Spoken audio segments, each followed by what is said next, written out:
A lot to talk about, and to do so, let's bring in Scott Lucas. Scott, professor of international politics, also the founder and editor of EA Worldview, live this hour for us in Birmingham, England. Always a pleasure, Scott. Happy holidays, George. And same to you. Let's start here with this impasse between the U.S. House of Representatives and the Senate. The House Speaker keeping close to the vest her plans about if or whether to move forward. The Senate Majority Leader essentially calling her bluff. But, Scott, do you believe this is indeed putting pressure on Mitch McConnell? Well, whether or not McConnell's feeling pressure, he's the key person here. And that is, look, Trump's tweets are a distraction in this case. Talking about Mike Pompeo in Kansas is a distraction. Bottom line is Mitch McConnell is blocking witnesses. He's blocking documents from being presented in any trial of Donald Trump. A trial without witnesses and a trial without documents, in the view of Nancy Pelosi and in the view of many others, is not really a trial.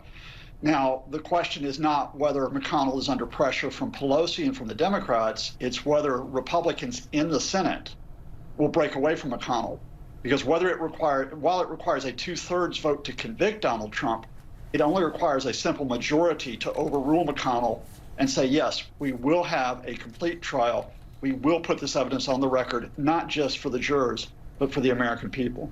I want to get your thoughts on the two sides of this story, so to speak. The president accusing Democrats of playing games by withholding the articles of impeachment.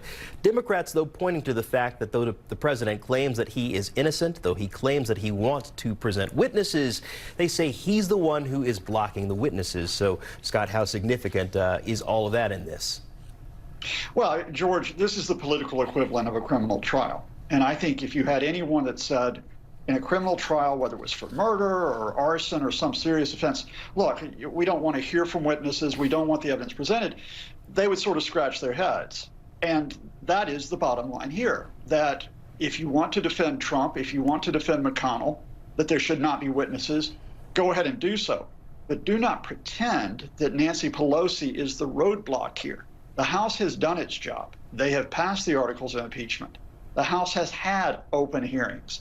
It is now the Senate's responsibility to define the rules for what occurs, and you cannot blame Nancy Pelosi, who, as far as I know, is not a senator, for any delay, which is being caused by the upper chamber.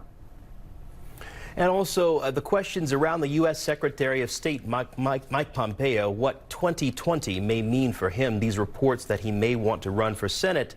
It is leaving some uncertainty in what's next for that vital role, especially when you consider, Scott, that Mike Pompeo and the U.S. president do seem to get along. Well, American foreign policy is in turmoil right now because of what is effectively chaos in the Trump administration.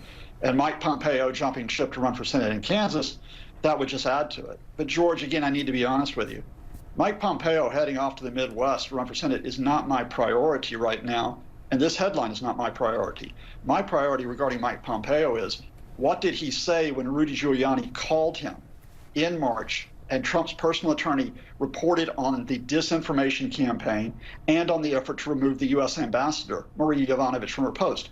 What did Pompeo say then? What did Mike Pompeo say in August when, according to multiple witnesses, he was told of a possible link between the freezing of military aid to Ukraine and the pressure by Trump for investigations?